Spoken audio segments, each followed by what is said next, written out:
Доброго времени суток, дорогие телезрители! В эфире НВК СХ программа «Про авто 14». Мы обсуждаем темы и поднимаем вопросы, которые касаются безопасности дорожного движения. В студии работает Ларина Сукуева. В течение следующих 25 минут вас ждет много интересной и полезной информации. Итак, смотрите в сегодняшнем выпуске. Статистика происшествий. Что случилось на дорогах республики за последнюю неделю? Когда Россия чествует сотрудников полиции? Подвиг каждый день. Как сотрудники ГАИ спасли людей от пожара во время патрулирования улиц? Что такое ветеранская организация ГАИ и кто в нее входит? Повторение «Мать учения» правила дорожного движения в нашей студии проверит участница реалити-шоу «Арыга» Ирина Атласова. А в начале выпуска предлагаем вашему вниманию обзор происшествий на дорогах нашего региона. На автомобильных дорогах республики с 3 по 9 ноября зарегистрировано 63 дорожно-транспортных происшествия, где травмировано 9 человек, 1 погибший. В минувшие выходные инспекторы управления госавтоинспекции во время планового рейда на федеральной автодороге Вилюй заметили стоящую на обочине иномарку. В салоне находилась женщина с детьми, которая следовала из горного района в Якутск. Но машина не выдержала резкого понижения температуры и заглохла посреди заснеженной трассы. Около 2 часов семья просидела на 20-градусном морозе в заглохшем автомобиле и успела изрядно замерзнуть. Все это время автоледи, имеющая ограниченные возможности слуха, безуспешно пыталась самостоятельно завести автомашину и остановить проезжающих мимо автомобилистов. Никто не смог помочь. Полицейские предложили местной жительнице с юными пассажирами пересесть в их служебную машину, а сами приняли меры по устранению проблемы. С использованием специального оборудования они запустили двигатель иномарки. Спасение людей, тушение пожаров и готовность рисковать собственной жизнью ради других не входит в список должностных полномочий сотрудников госавтоинспекции. Тем не менее, именно их участие зачастую помогает людям выбраться из безвыходной ситуации. Так, 9 августа этого года лейтенанты полиции Роман Абоев и Игорь Находкин проявили мужество и оперативно спасая людей во время пожара в селе Хатасы. Продолжение темы в нашем следующем сюжете. Тем ранним утром у инспекторов ДПС госавтоинспекции Романа Абоева и Игоря Находкина было стандартное патрулирование. И оно осталось бы таковым, но инспекторы заметили густой дым, поднимающийся над частным домом. Мы обнаружили горящий дом, где уже работали пожарные села Хатасы.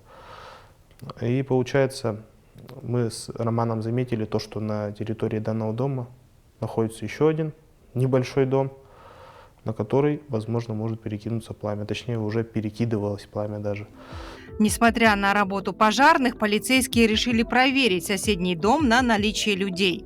Внутри они обнаружили 3 жильцов, получивших ожоги и находящихся в состоянии паники. Одна из женщин пыталась помочь своему родственнику, перенесшему инсульт и неспособному передвигаться самостоятельно. Роман Абоев без раздумий подхватил пожилого мужчину на спину и вынес его из горящего дома. Игорь Находкин в это время помог остальным собрать документы и ценные вещи, после чего эвакуировал их в безопасное место. До приезда скорой помощи оказали необходимую первую помощь пострадавшим данным гражданам. А что именно вы сделали в первой помощи? От нас именно потребовалось, чтобы они ни в коем случае не пили воду, потому что во время ожога нельзя пить воду, так как внутренний орган и уже находится в шоковом состоянии, получается. Но там еще были до этого люди, у них тоже имелись ожоги, поэтому мы сразу вызвали 2 кареты скорой помощи через нашу дежурную часть. И, в общем, до приезда оказывали первую помощь, а потом уже по приезду, когда вот передали в руки медиков, убедились, что их жизнью и здоровью ничего не угрожает, продолжили нести свою службу. Роман Абоев в госавтоинспекции уже около 4 лет. И это, как он признается, даже не работа, а призвание. С детства для него примером всегда был отец, ныне уже ветеран МВД, подполковник полиции в отставке. Поэтому в выборе профессии не было, как и в этой ситуации, никаких колебаний. О работе в ГАИ также еще в детстве определился и Игорь Находкин. Поэтому, вернувшись с армии, он не сомневался, куда трудоустраиваться. Я, когда пришел с армии, я сразу для себя уже назначил цель, что я хочу как бы помогать народу, грубо говоря, убирать пьяных с дороги и так далее. Ну, в общем, оказывать помощь именно на дороге, потому что я как бы всю жизнь живу в городе, и я вижу, что ДТП очень много случается, и то, что нужно прям помощь оказывать именно в плане дорожной безопасности. Примечательно, что оба наших героя служат в батальоне под руководством Максима Бубенчикова, который 2 года назад также проявил мужество и героизм во время пожара на проспекте Ленина.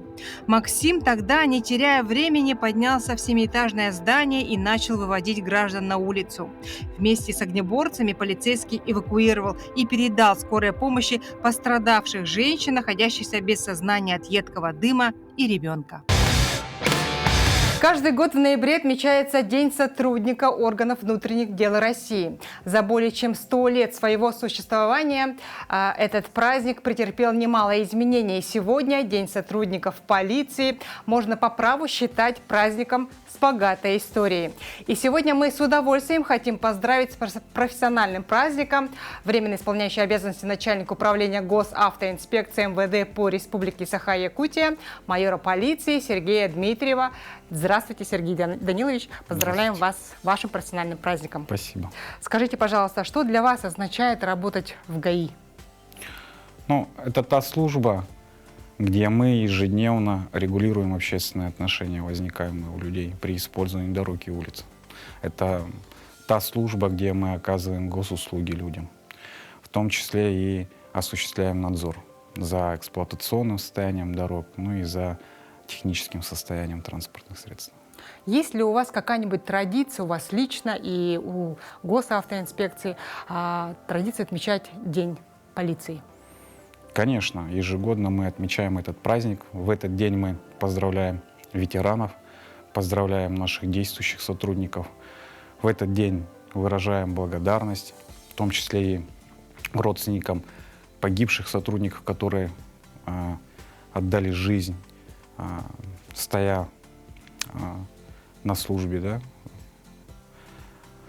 В целом, всегда этот день мы отмечаем очень даже хорошо в торжественной части. Угу. Но госавтоинспекция начинается с дежурной части. Какие есть особенности работы у этой службы? У нас есть дежурная группа в отдельном специализированном батальоне дорожно-патрульной службы. Там несут наши коллеги суточно дежурство и, соответственно, где они оперативно руководят нарядами дорожно-патрульной службы. А сколько вот за 10 месяцев текущего года в дежурную часть поступило сообщений о каких-либо нарушениях? Свыше 15 тысяч. О, это да, действительно много. А вообще нарушений в ПДД в целом в этом году стало больше или меньше? Вот по сравнению, может быть, с прошлыми годами? Абсолютно нет. Такая же тенденция, как и в прошлые годы. Нарушений достаточно много, в том числе и грубые нарушения, такие как выезд на встречную полосу движения, нарушение правил расположения транспортных средств на проезжей части, несоблюдение дистанции, которые, естественно, приводят к дорожно-транспортным происшествиям. Также продолжается выявление и фиксация нарушений, связанных со скоростным режимом. Очевидно, просто несоблюдение скоростного режима. Угу. Сотрудники ДПС – это одна из категорий органов внутренних дел, которая работает непосредственно с населением. Хотелось бы услышать от вас несколько слов об этих специалистах, об этих ребятах. Мои коллеги – это профессионалы своего дела. Мне очень приятно, я горд за каждого сотрудника госавтоинспекции в республике. И еще раз я хочу отметить, что они профессионально несут службу. Это некие такие, так можно сказать, психологи. Да? Общаясь с водителем, вы абсолютно верно подметили то, что совсем разный контингент у нас управляет транспортными средствами. Ну, и каждому, естественно, нужно найти подход и установить психологический контакт. Угу. А какова кадровая ситуация в госавтоинспекции по Якутии? Но в госавтоинспекции Якутии В сравнении с другими регионами, с другими субъектами Российской Федерации у нас отмечается наименьшее число некомплекта. Сегодня он составляет порядка 50 единиц, так скажем. И кого вы сегодня хотите поздравить с профессиональным праздником? Кого отметить, кого вспомнить? Сегодня я хочу, во-первых, конечно, поздравить своих коллег с этим днем, пожелать им счастья, успехов, удачи во всем. Естественно, отдельные слова благодарности хочется мне выразить ветеранам органов внутренних дел, ветеранам госавтоинспекции за формирование того облика госавтоинспекции в нашей республике. Ну и пожелать здоровья, счастья, а нашим коллегам терпения и достижения всех целей и задач. Спасибо. Я напоминаю, что у нас в гостях был временно исполняющий обязанности начальника госавтоинспекции Якутии Сергей Дмитриев. Сегодня никому не нужно доказывать необходимость профессиональной полиции, как и необходимость праздника, когда мы чествуем представителей службы, которая, как известно, и опасна, и трудна. Василий Наумов, отработав в МВД 25 лет, из них 10 лет в госавтоинспекции, выйдя на пенсию как настоящий офицер, не смог находиться в стороне от событий, которые 3 года назад сплотили всю страну. А уйдя на пенсию, во время частичной мобилизации Василий один из первых примкнул к рядам добровольцев. По должности я был стрелок-санитар, участвовал, проводил эвакуацию раненых. Вот, это батальон Барс-2, это Западный фронт, Купянское направление. Некоторые со скепсисом относятся к сбору гуманитарной помощи для СВО. Мол, трусами и носками войну не выиграешь. Но на передовой пара шерстяных носков едва ли не на вес золота. Каждая гуманитарная помощь – это очень необходимо. Она поднимает дух. Видишь, что с тыла работает, с тыла болеет за тебя. Бывает очень много открыток с детских садов, с детских школ. Когда вот трудно или под ночь, под прилетом, ты в блиндаже лежишь и читаешь. Ну и поднимается дух бойца. Очень хорошая традиция отправлять вот якутская, именно еда якутская. Это мы очень рады были получать. Очень сразу на родину напоминает. Вот это вот самое такое хорошее.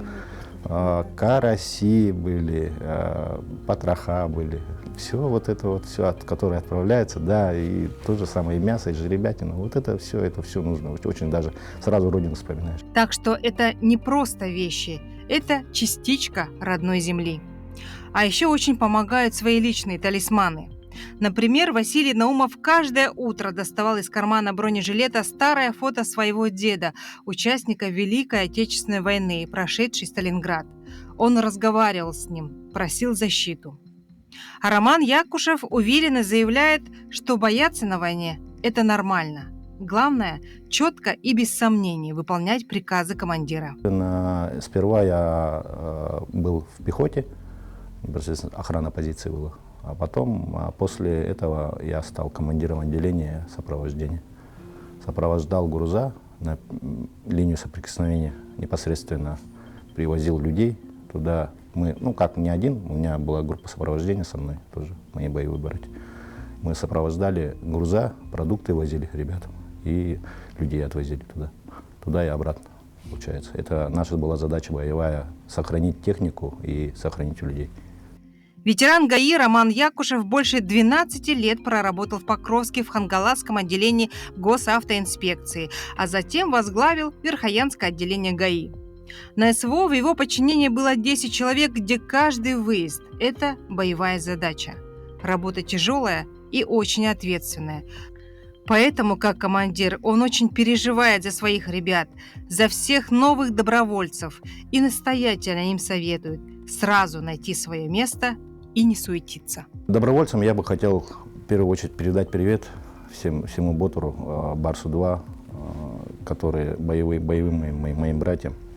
И хочу пожелать, чтобы они никогда не суетились. Самое главное – спокойно оценить обстановку. И самое главное – найти себя сразу же там, на линии соприкосновения. Конкретно есть разные подразделения, есть сопровождение, есть разведка, есть пехота. Сразу найти надо одно место и никуда больше никуда не двигаться. То есть война, она не любит вот этого суеты, не любит, она сразу бьет.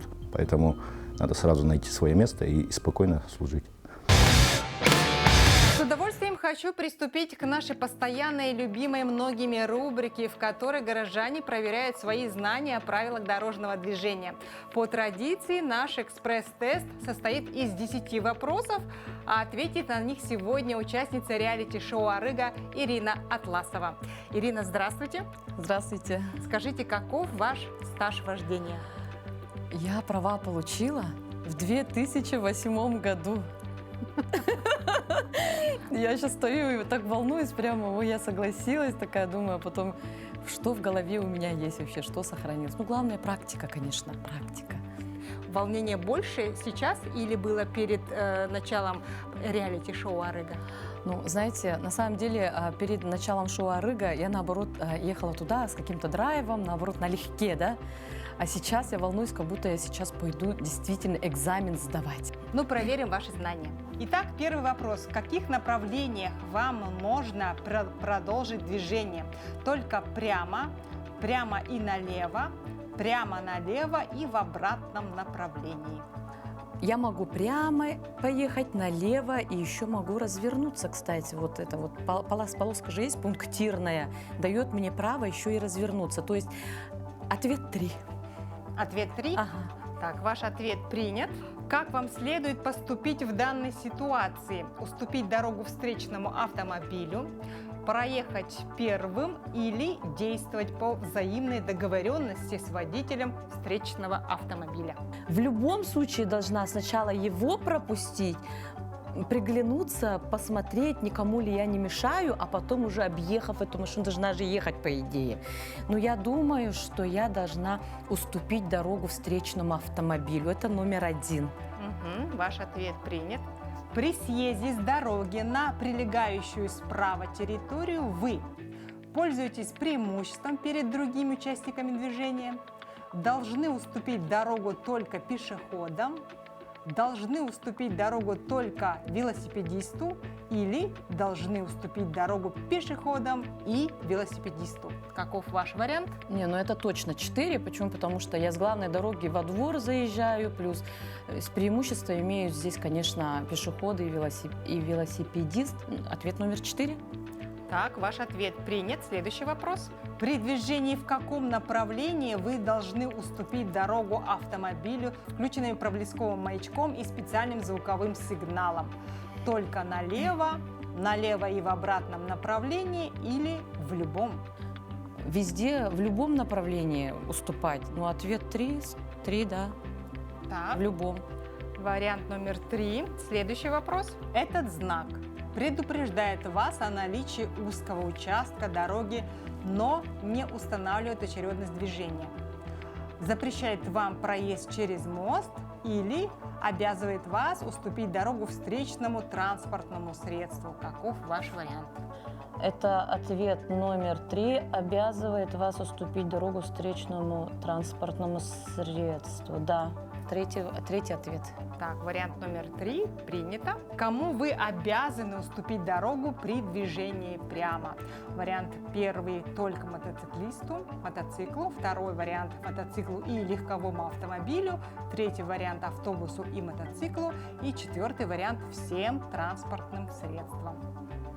Но я еду не по главной дороге. Вот мы видим в квадратике в белом, да, то, что по главной дороге это автобус и велосипедист, да, нет, мотоциклист вот едут, да, с левой стороны. Им я точно должна уступить, потому что они по главной. Ну и еще тут, скорее всего, помеха справа день Дюбинцеп, очень хорошо помню. Если справа транспорт едет, я обязательно должна уступить. Соответственно, 4 Ответ: всем транспортным средствам я должна уступить. Диана. Ваш ответ Мгм. принят. Следующий вопрос. Кто должен уступить дорогу в этой ситуации? Водитель, намеревающийся начать движение от тротуара, водитель, намеревающийся остановиться у тротуара, или в данной ситуации водителям следует действовать по взаимной договоренности? Водитель, намеревающий начать движение от тротуара, должен уступить дорогу, скорее всего, номер 1. Ага, ваш вариант номер 1 принято. Можно ли вам поставить автомобиль на стоянку в указанном месте? Можно. Можно только при видимости дороги не менее 100 метров и нельзя. Нет, и вот это я точно помню, то, что на поворотах и так далее вообще нельзя останавливаться. Это ответ 3. Нельзя. Принято. Следующий вопрос. В каком направлении разрешено продолжить движение водителю легкового автомобиля? Только по кругу — это первый вариант, второй вариант — только направо, и третий вариант — в любом направлении из перечисленных. В данном случае конкретно только по кругу номер 1. Так, ваш вариант ответа принят. И последний вопрос. Кто должен уступить дорогу при одновременном перестроении? Водитель легкового автомобиля, водитель мотоцикла, и в данной ситуации водителям следует действовать по взаимной договоренности. Каков ваш вариант? Легковушка обгоняет мотоциклиста и пристраивается направо. Водитель мотоцикла должен уступить. Это номер 2 же, да? Да, это номер 2. Вариант номер 2. Да. Принято. А результаты ваших ответов проверит преподаватель ПДД, эксперт Анастасия Бушуева. Добрый вечер, уважаемые телезрители. Итак, проверим знания по правилам дорожного движения Ирину. Итак, первый вопрос. В каких направлениях вам можно продолжить движение? У нас горизонтальная разметка 1.11, прерывистые линии разметки. Мы его можем пересекать. Мы заняли левую полосу, поэтому мы можем двигаться прямо налево и обратном направлении. Вот здесь правильный ответ. Да. Как вам следует поступить в данной ситуации? Здесь у нас работает правило: у кого препятствие, тот уступает. С вашей стороны препятствие, значит, вы должны уступить дорогу встречному автомобилю. Да. Правильно ответили. Уступила. При съезде с дорогой на прилегающую справа территорию когда вы въезжаете на дорогу, на прилегающую справа, вы должны уступить дорогу пешеходам и велосипедисту, потому что вы пересекаете путь движения им. Поэтому вы уступаете. Ответ 4. Правильно. Но здесь водители должны обеспечить беспрепятственный проезд оперативников включенным пропусковым маячком и специально звуковым сигналом. Не пропуск грозит штраф от 7,5 до 10 тысяч рублей или лишение прав от 6 до года. Следующий вопрос. Этот знак. У нас установлен знак 2.6. Преимущество встречного движения. Поэтому здесь вы правильно ответили: обязаны уступить дорогу встречному транспортному средству. Здесь у нас перекресток неравнозначный. На главной дороге находится мотоцикл и автобус. Вы правильно здесь сказали. Вы на второстепенной, легковой на второстепенной. В равных условиях работает правило правой руки. Вы также уступаете и легковому. Получается всем транспортным средствам. Здесь, да, рассуждение было правильно. Кто должен уступить дорогу? Здесь водитель, намеревающийся начать движение после остановки и стоянки, обязан своевременно показать сигнал соответствующее направление. И поэтому здесь вы тоже правильно ответили. Водитель, намеревающийся начать движение от тротуара, должен уступить дорогу. Можно ли вам поставить автомобиль на стоянку в указанном месте? Здесь вы ошиблись. Да. Здесь действие происходит вне населенного пункта, что опасный поворот будет только через 150-300 метров.